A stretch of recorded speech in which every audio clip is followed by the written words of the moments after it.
Exercise 12.2 से question number 1 करेंगे। Simplify combining like terms. ये क्वेश्चंस आपको दे रखे हैं, इनको आपको लाइक टर्म्स को पहले कंबाइन करना है और फिर सिंप्लीफाई करना है।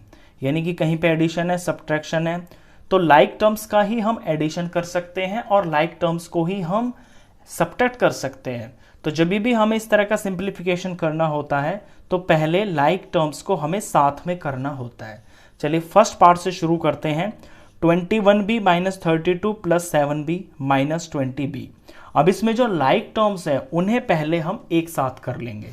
तो यहाँ पे 21b है, माइनस 32 है और 7b। तो b और b की ये दो टर्म्स हो गई हैं और आगे ये जो माइनस 20b है ये भी b की ही टर्म है। तो ये तीनों टर्म्स जो हैं ये लाइक टर्म्स हैं। मैं पहले इन्हें एक साथ कर लेता हूं और इनमें भी जो प्लस की है उसे मैं एक साथ कर लूंगा। तो 21b और ये 7b और फिर ये माइनस 20b, ये मैंने साथ कर ली लाइक टर्म्स। बचा है माइनस 32, ये हम लास्ट में लिख देंगे। इसके साथ का कोई भी नहीं है तो ये अकेला ही नंबर है। अब b और b दोनों प्लस के हैं तो 21 और ये 7 इनके कोफिशिएंट आपस में जुड़ जाएंगे क्योंकि ये प्लस में है। तो 21b और 7b ये हो गया है 28b माइनस 20b। ये minus 20b as it is आगे मैंने ये कॉपी कर दिया है। अब ये प्लस का नंबर है, ये माइनस का नंबर है और दोनों टर्म्स ये b की हैं तो ये सॉल्व हो जाएंगी। प्लस और माइनस माइनस होता है तो इन्हें हम सब्ट्रैक्ट करेंगे तो 28 में से 20 माइनस होगा तो ये 8 बचेगा। और कौन बचेंगे? 8 b बचेंगे तो ये 8 b हो गए। आगे माइनस 32 है। अब यहां पे आके आप देख रहे होगे कि ये b की टर्म है और ये वेरिएबल है ही नहीं इसके अंदर, ये कांस्टेंट है। तो ये अनलाइक टर्म्स हो गई है, इन्हें आप आगे सिंप्लीफाई नहीं कर सकते हो क्योंकि हमेशा लाइक टर्म्स को ही तो आप ऐड कर सकते हो और लाइक टर्म्स को ही आप सब्ट्रैक्ट कर सकते हो। जहां आपकी अनलाइक टर्म्स आ जाती है वहां पे आपका क्वेश्चन खत्म हो जाता है। चलिए ये था फर्स्ट पार्ट। सेकंड पार्ट करते हैं इसका। सेकंड पार्ट के अंदर minus Z square 13z² minus 5z plus 7z cube और माइनस 15z। सारे टर्म्स के अंदर z है लेकिन z की जो पावर्स हैं वो अलग है। तो पावर से जो है टर्म लाइक टर्म या अनलाइक टर्म पता चल जाती है।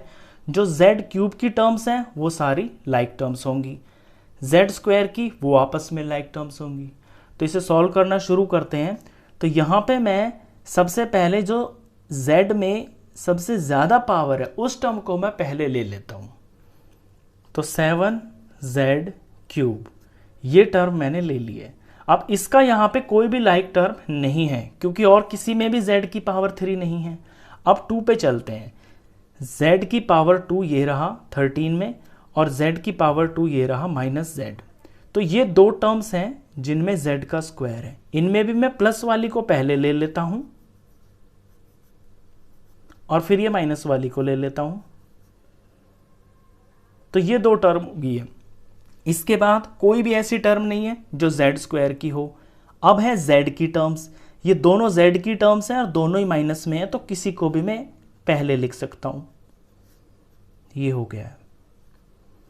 तो अभी मैंने क्या किया है कि कंबाइन कर लिया है। ये किया है मैंने कंबाइन कि लाइक टर्म्स को मैंने एक साथ कर लिया है। अब इसे सिंप्लीफाई करते हैं। देखिए 7z³ ये z³ की टर्म है। z³ का तो इसमें कोई है ही नहीं तो इसका हम कुछ नहीं कर सकते, ये ऐसा ही रहेगा लास्ट तक। आगे हैं 13z² माइनस z²। ये दोनों टर्म्स z² की हैं और इनके बीच में ये माइनस लगा हुआ है तो ये सिंप्लीफाई हो जाएंगी। इन्हें हम सब्ट्रैक्ट कर देंगे तो कोफिशिएंट इनके सब्ट्रैक्ट होते हैं। जो पीछे वेरिएबल होता है वो एज इट इज लिखा जाता है। ये प्लस का 13 है और ये माइनस 1 हुआ। 13 में से 1 जाएगा तो 12 आएगा और प्लस का आएगा तो प्लस का 12 और z²। आगे बढ़ते हैं। ये z की टर्म्स हैं दोनों, ये लाइक टर्म्स हो गई हैं। इन्हें हम सॉल्व कर सकते हैं। ये दोनों माइनस में ही हैं तो माइनस माइनस प्लस होता है यानी दोनों ये ऐड हो जाएंगी और ऐड होके साइन भी माइनस का ही आएगा क्योंकि दोनों माइनस की हैं। तो माइनस 15 5 जोड़ा तो 20 हो गया और ये z की टर्म है। अब ये z क्यूब की टर्म, ये z स्क्वायर की टर्म और ये सिर्फ z की टर्म, ये तीनों अनलाइक टर्म्स हैं, इनका हम कुछ नहीं कर सकते, यही हमारा आंसर है। चलिए इसके बाद थर्ड पार्ट करते हैं। थर्ड पार्ट के अंदर क्वेश्चन देख रहे होंगे आप कि इसमें ब्रैकेट भी लगा हुआ है। तो पहले तो ब्रैकेट को सॉल्व करना होगा, क्योंकि उसी से आपकी जो टर्म्स है ना वो अलग अलग होंगी।